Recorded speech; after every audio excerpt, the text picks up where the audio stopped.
Humble Bundle has launched a break into the game industry by CRC Press, a bundle of game developer-focused books that aim to assist game developers in the early days of their trade. The bundle itself, the product of a partnership between Humble and the publisher CRC Press, and offers Paytm digital books across 3 different price tiers, with a portion of the proceeds benefiting a charitable cause. All of the offerings cover a range of disciplines, ranging from design and programming to UX, marketing, and more. The basic $1 level comes with 5 books on topics like character and environmental design, while the $8 and $15 tiers each add 6 and 7 books, each to expand on art, writing, and more. A full list of the titles up for grabs can be found on Humble's website, all of which are up for grabs from now until February 18th. As with past Humble bundles, purchasers have the option of giving any or all of their payment to a benefit charity. This time around, that charitable benefactor is the Girls Makes Game Scholarship Fund, which aims to provide financial assistance to girls interested that might not otherwise be able to attend the program's camps and workshops. Fucom Interactive, a Chinese company and current owner of RuneScape developer JX, is looking to restructure and, as a result, could be selling some or all of its stake in the studio. The sale is not set in stone. However, in a statement to Business Insider, a JX representative said that its parent company had informed the Chinese financial market that Fucom Interactive is considering selling off some of its assets and is planning a major reorganization. The studio, which was purchased by Fucom Interactive at $300 million back in 2016, is potentially one of those assets up for a partial or full sale. A sale of assets is one of multiple routes Fucom Interactive has available as it restructures, said the statement. And, by making this initial statement to the market, Fucom can now begin exploring such options.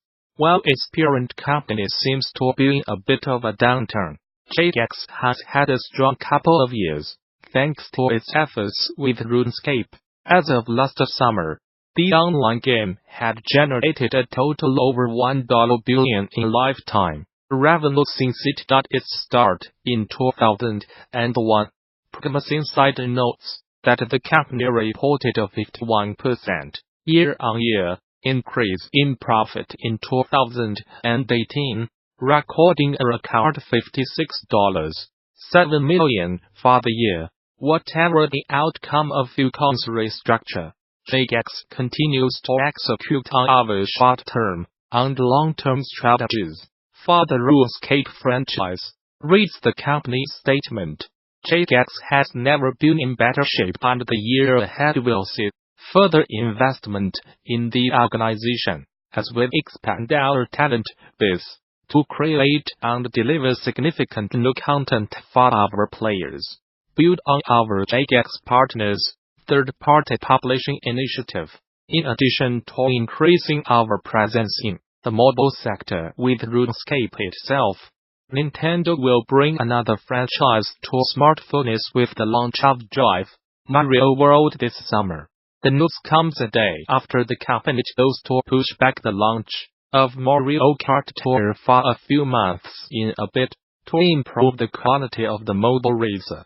Drive Mario World will be developed and operated in partnership with Japanese tech company Line Corporation, and has been given an early summer 2019 release window. It will be the 7th mobile game Nintendo has worked on since 2016, following in the footsteps of Matomo, Super Mario Run, Animal Crossing, Pocket Camp, Fire Emblem Heroes, Journey Lost, and Mario Kart Tour.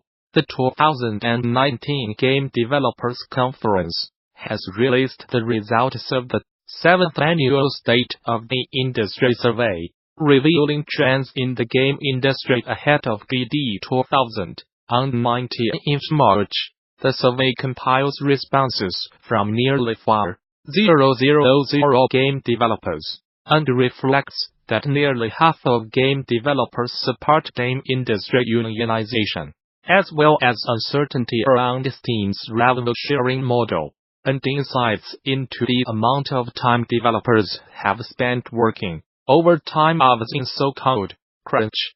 The State of the Industry Survey is the 7th entry in the ongoing series of yearly reports and serves as a snapshot of the game industry, illustrating industry trends ahead of DD 2019. Organized by UPM, DD 2019 takes place March 18th-22 at the Moscow Convention Center in San Francisco, California. Nearly half of game industry professionals think game industry workers should unionize. Unionization is a hot topic in the game industry these days, and nearly half of the game industry professionals surveyed think it's a good idea. When asked whether they thought game industry workers should unionize, 47% said yes, 26% said maybe, 16% said no, and 11% said they did not know. However, when asked whether they think video game workers actually will unionize, only 21% said yes. The largest share, 39%, gave an uncertain, maybe. 25% of respondents said they do not think it will happen, and 15% said that they do not know. It is critical that people who work in games are able to maintain a healthy lifestyle, live normal lives, and be able to enjoy a high quality of life that will work well for their spouses and families, wrote one respondent. But there is too much supply. Too many people want into the industry, claimed another. Those who unionize will be shoved out of the way as companies hire those with fewer demands. Steam is the storefront to beat on PC, but some devs thrive on smaller competitors. Given how many notable new game storefronts debuted in 2018, such as the Epic Games Store and Discord Store, this year, survey respondents had the option to disclose which PC Mac game storefronts they sell their games on, and what percentage of their platform sales came from each. As expected, the most popular answer was Steam, with roughly 47% of those who responded to this question saying that they sell games on Valve's storefront.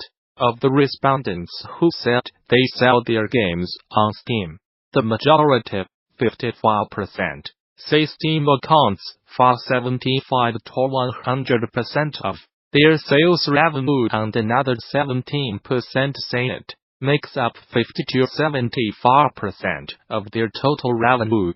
Conversely, GOG, Humble, and Discord each accounted for less than 10% of revenues earned by a notable majority of the respondents who sell games there. Interestingly, while indie-centric storage had a similar ratio, 52% of devs who use it say it generates less than 10% of their revenues. It also had a surprisingly high number of respondents, 28%, who said it accounts for 75 to 100% of their earnings.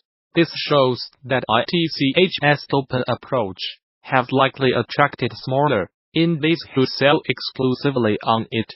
Most game makers are not sure Steam still justifies its 30% cut, in light of how competition is heating up for PC games marketplaces. The survey also asked respondents whether they felt that Steam in its current form justifies a 30% cut of their game's revenue, which it currently takes. Only 6% said yes, and 17% said maybe. The rest either said no or were not sure, with the largest share, 32%, saying Steam currently does not Just 5 out of 7 will share. 27% said such a large cut probably is not justified, and 17% said they just did not know. Take less revenue from sales and curate their store better for visibility for real games, is what one respondent showed when we asked what features respondents felt Steam could add to better serve developers. Better support for amateur, hobbyist, and independent creators, wrote another. More fostering of things like game jams and actual development communities to be created on the platform. Nearly half of game makers work over 40 hours a week on games. To get a sense of the current labor conditions in the game industry, the State of the Industry survey incorporates questions asking game developers from corporate to indie to share their average work hours in a week in the past 12 months. Incorporated including all respondents, the results look fairly balanced, since half of respondents, 34%, say they spend more than 40 hours a week working on games.